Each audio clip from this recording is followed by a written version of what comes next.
Assalamualaikum warahmatullahi wabarakatuh. Waalaikumsalam warahmatullahi Waalaikumsalam wabarakatuh. warahmatullahi wabarakatuh. Kami dari kelompok 12 akan presentasi. Ada 5 anggota. Yang pertama yaitu Galih Nur Wicaksono. Selanjutnya Febrian Banu Salsabili. Yang ketiga Andia Fadil Akbar. Yang keempat saya sendiri, Ana Maria Valencia Violika Sasmita. Yang kelima ada Adi Prasetyo. Ya, langsung saja materi yang pertama, pemosisian dan pergerakan umum akan dibacakan oleh Mas Febrian. Waktu dan tempat dipersilahkan. Ya, terima kasih waktunya Mbak Valen. Yang pertama ada pemosisian dan pergerakan umum. Posisi terbaik adalah posisi di mana wasit dapat melakukan koreksi keputusan. Semua rekomendasi tentang positioning harus disesuaikan dengan menggunakan informasi spesifik tentang tim, pemain, dan acara dalam pertandingan. Posisi yang direkomendasikan dalam grafik adalah pedoman dasar. Itu referensi ke zona menekankan bahwa posisi yang direkomendasikan adalah sebuah area di mana wasit cenderung menjadi yang paling efektif.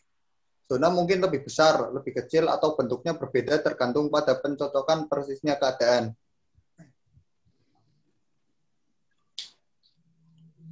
Ya, selanjutnya, materi selanjutnya akan dibacakan oleh Mas Adi. Silakan Mas Adi. Penempatan asisten wasit dan asisten wasit tambahan. AR harus sejajar dengan bek terakhir kedua atau bola jika lebih dekat ke garis gawang dari bek terakhir kedua. AR harus selalu menghadapi lapangan permainan, bahkan saat berlari. Gerakan dari sisi ke sisi harus digunakan untuk jarak pendek. Ini sangat penting ketika menilai offset karena memberi AR garis visi yang lebih baik. Posisi AR berada di belakang garis gawang kecuali jika perlu bergerak ke garis gawang untuk menilai situasi gol atau tidak gol. AR tidak diperbolehkan memasuki lapangan permainan kecuali ada keadaan luar biasa. Ya, terima kasih. Selanjutnya dibacakan oleh Mas Galih. Silakan Mas Galih. Positioning dan kerjasama tim. A. Konsultasi saat berurusan dengan masalah kedisipliner. Kontak mata dan sikap hati-hati yang mendasar sinyal dari AR ke wasit mungkin cukup. Saat konsultasi langsung diperlukan, AR dapat maju 2-3 meter ke lapangan permainan jika perlu. Saat berbicara, wasit dan AR harus menghadapi lapangan permainan untuk menghindari didengarkan oleh orang lain dan untuk mengawasi para pemain dan lapangan permainan. Tendangan sudut, posisi AR untuk sepak pojok berada di belakang bendera pojok segaris dengan garis gawang. Tetapi AR tidak boleh mengganggu pemain yang mengambil tendangan sudut dan harus memeriksa bahwa bola ditempatkan dengan benar di area sudut. Yang B, tendangan bebas. Posisi AR untuk tendangan bebas harus sejajar dengan bek terakhir kedua untuk memeriksa garis offset. Namun AR harus siap mengikuti bola tersebut dengan bergerak ke bawah touchline menuju bendera sudut jika ada tembakan langsung pada tujuan. Ya, terima kasih. Selanjutnya dibacakan oleh Mas Fadil. Silakan Mas Fadil. Gol atau tanpa gol. Ketika sebuah gol telah dicetak dan tidak ada keraguan tentang keputusan itu, maka wasit dan asisten wasit harus melakukan kontak mata dan asisten wasit kemudian harus bergerak cepat sejauh 25-30 meter di sepanjang touchline menuju ke tengah jalan berbaris tanpa mengibarkan bendera. Ketika sebuah gol telah dicetak tetapi bola tampaknya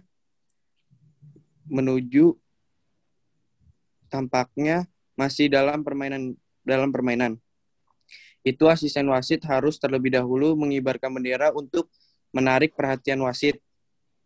Lanjutnya dengan prosedur sasaran normal yaitu berlari cepat sejauh 25-30 meter di sepanjang garis. Sentuh menuju garis tengah. Pada saat ketika seluruh bola tidak melewati garis gawang dan permainan berlanjut seperti biasa karena 1 gol belum dicetak. Wasit harus dilakukan kontak mata dengan asisten wasit dan jika perlu berikan hati-hati sinyal tangan. D. Tendangan gol. AR harus terlebih dahulu memeriksa apakah bola berada di dalam area gawang. Jika bolanya tidak ditempatkan dengan benar, AR tidak boleh bergerak di posisi dan harus membuat mata kontak dengan wasit dan mengibarkan bendera.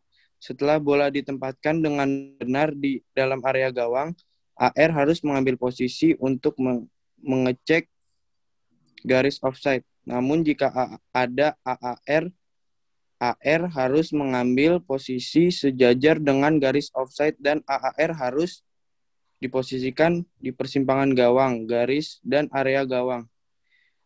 Dan periksa apakah bola ditempatkan di dalam area gawang. Jika bola tidak ditempatkan dengan benar, AR harus mengomunikasikannya ke wasit. E. Penjaga gawang melepaskan bola. AR harus mengambil posisi sesuai dengan tepi area penalti dan meriksa bahwa kiper tidak memegang bola di luar area penalti. Setelah itu, penjaga gawang telah melepaskan bola. AR harus mengambil posisi untuk memeriksa garis offside.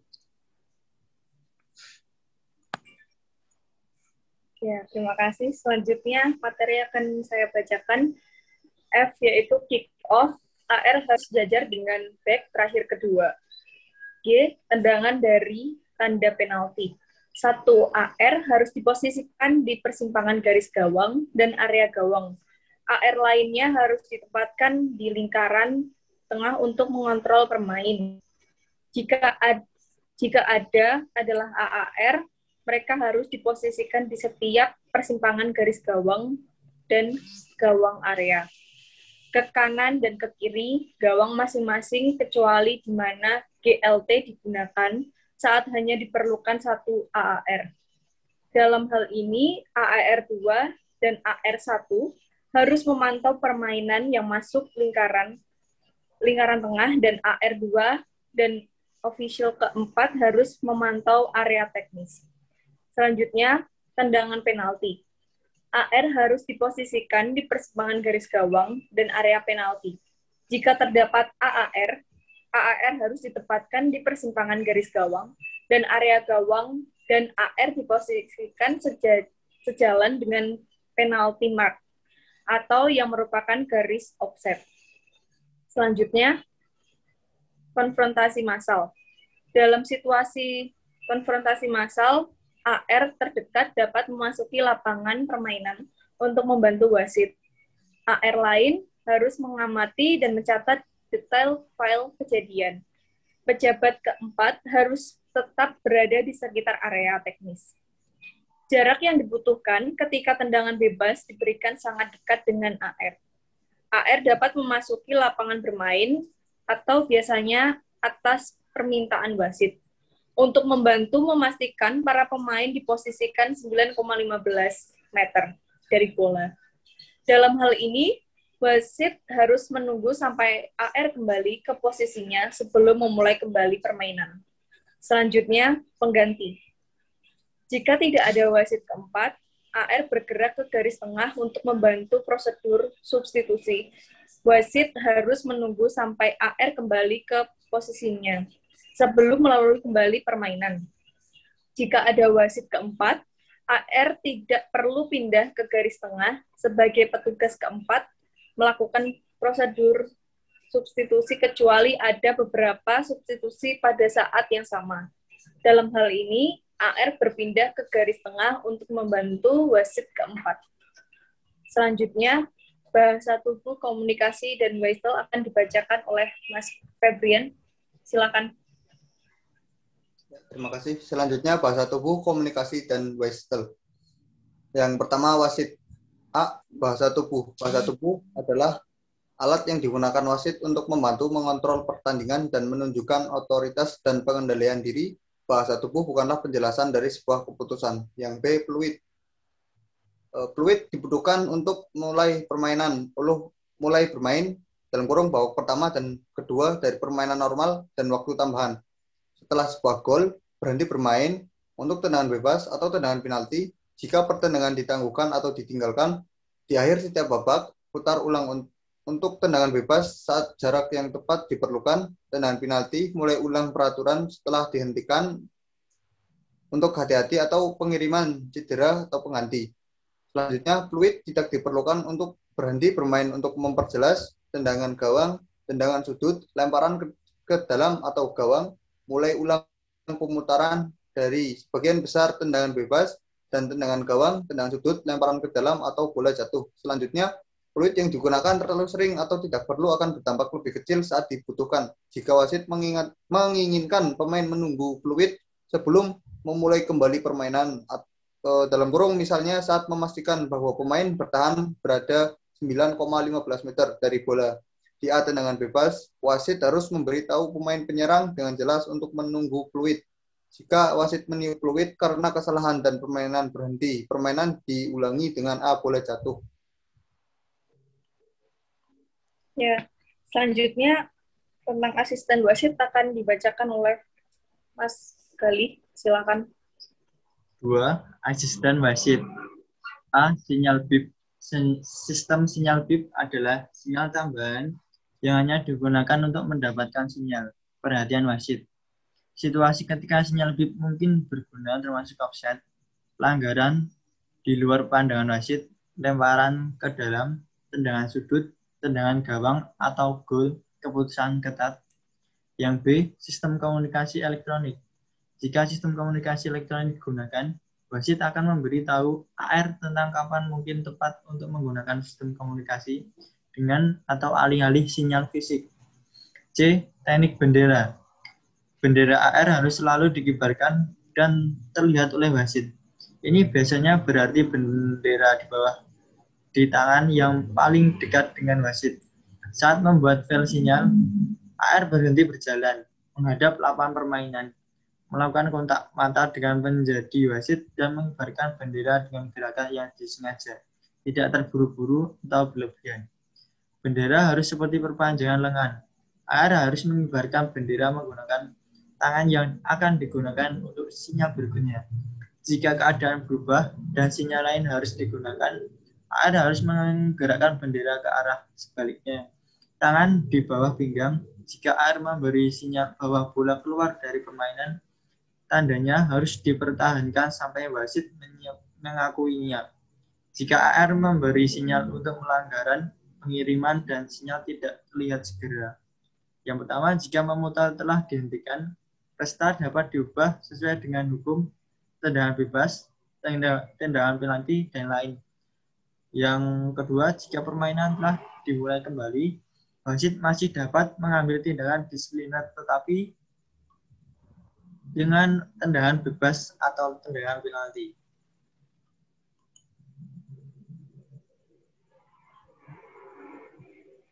Nah, materi selanjutnya dibacakan oleh Mas Fadil.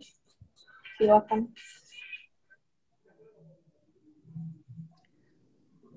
D. Gestur. Sebagai aturan umum, AR tidak boleh menggunakan sinyal tangan yang jelas. Namun dalam beberapa kasus, isyarat tangan yang bijaksana dapat membantu wasit.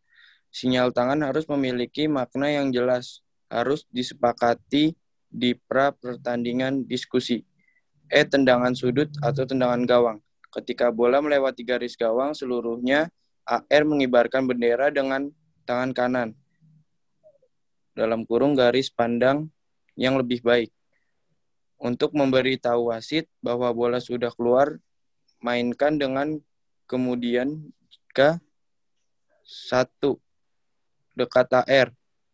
Tunjukkan apakah itu tendangan gawang atau tendangan sudut. 2. Jauh dari AR, lakukan kontak mata dan ikuti keputusan wasit ketika bola melewati garis gawang dengan jelas. AR tidak perlu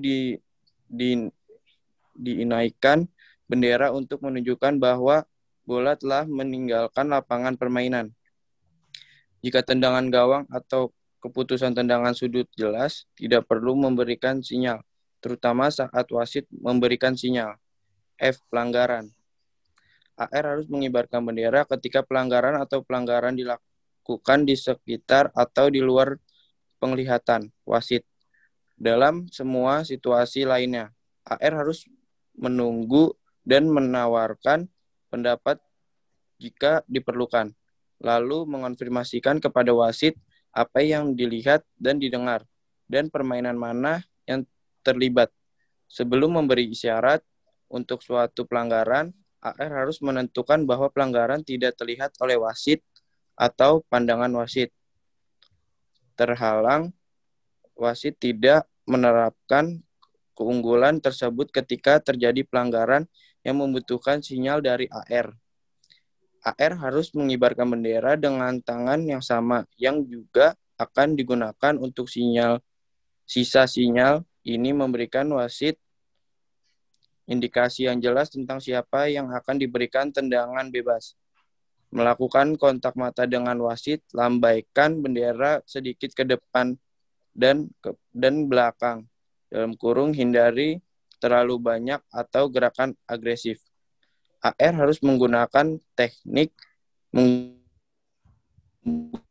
menunggu dan melihat untuk memungkinkan benar yang akan melakukan pelanggaran akan mendapatkan keuntungan oleh karena itu sangat penting untuk membuat AR kontak mata dengan wasit. Ya, terima kasih. Selanjutnya dibacakan oleh Mas Adi. Silakan Mas Adi. Baik, terima kasih. G. Pelanggaran di dalam area penalti. Ketika pelanggaran dilakukan oleh seorang bek di dalam area penalti, di luar visi wasit, terutama jika dekat dengan posisi AR. AR harus terlebih dahulu melakukan kontak mata dengan wasit untuk melihat di mana posisi wasit dan tindakan apa yang telah diambil. Jika wasit tidak mengambil tindakan apapun, AR harus memberi sinyal dengan bendera. Gunakan sinyal bip elektronik dan kemudian bergerak ke bawah touchline menuju bendera sudut. Pelanggaran di luar area penalti. Ketika pelanggaran dilakukan oleh seorang bek di luar area penalti, dalam kurung dekat batas area penalti, AR harus melakukan kontak mata dengan wasit untuk melihat posisi wasit dan tindakan apa yang sudah diambil, serta sinyal dengan bendera jika perlu. Dalam situasi serangan balik, AR harus mampu untuk memberikan informasi seperti apakah pelanggaran yang telah dilakukan atau tidak, dan apakah pelanggaran dilakukan di dalam atau di luar area penalti, dan apa tindakan disipliner harus diambil. AR harus membuat gerakan yang jelas di sepanjang garis lapangan menuju garis tengah untuk menunjukkan kapan pelanggaran terjadi ditempatkan di luar area penalti. Tujuan. Tidak ada tujuan. Jika sudah jelas bahwa bola telah sepenuhnya melewati garis gawang di gawang, AR harus melakukan kontak mata dengan wasit tanpa memberikan tambahan apapun. Kapan gol telah dicetak tetapi tidak jelas apakah bola telah lolos melewati garis, AR harus terlebih dahulu mengibarkan bendera untuk menarik perhatian wasit lalu konfirmasikan tujuannya. I. Offside. Tindakan pertama AR untuk keputusan offside adalah menaikkan bendera dalam kurung menggunakan tangan kanan, memberi AR garis pandang yang lebih baik, dan kemudian jika wasit berhenti bermain, gunakan bendera untuk menunjukkan area lapangan permainan di mana pelanggaran tersebut terjadi. Jika bendera tidak langsung dilihat oleh wasit, AR harus pertahankan sinyal sampai diakui atau bola jelas berada di dalam kendali tim bertahan. Lanjut. Ya, terima kasih. Selanjutnya akan saya bacakan C dengan penalti. Jika penjaga gawang secara terang-terangan keluar dari garis gawang sebelum bola ditendang dan mencegah gol dicetak, AR harus menunjukkan perambahan sesuai instruksi pra-pertandingan dari wasit. K. Pergantian. Setelah AR diberitahu atau oleh official keempat bahwa substitusi diminta, AR harus memberi sinyal ini kepada wasit di waktu berikutnya perhentian. L. Lempar ke dalam. Selain dekat AR, sinyal langsung harus untuk menunjuk arah lemparan ke dalam.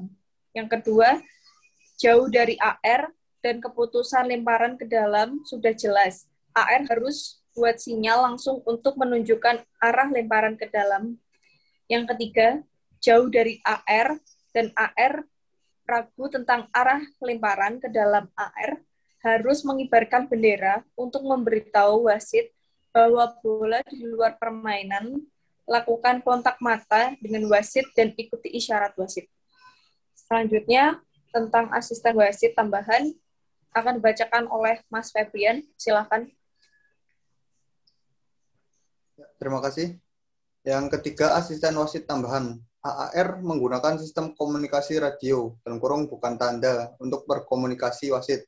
Jika sistem komunikasi radio gagal berfungsi, AAR akan digunakan tiang bendera, bip, sinyal elektronik.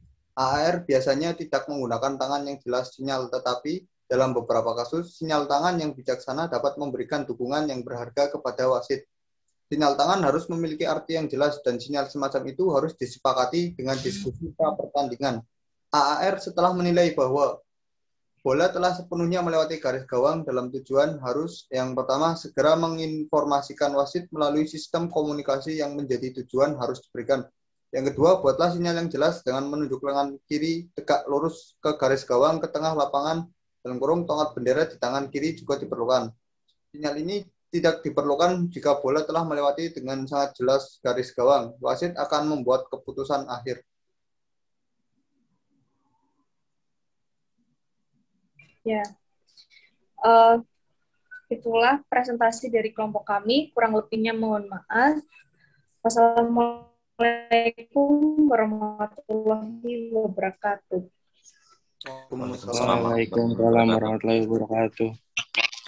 Terima kasih.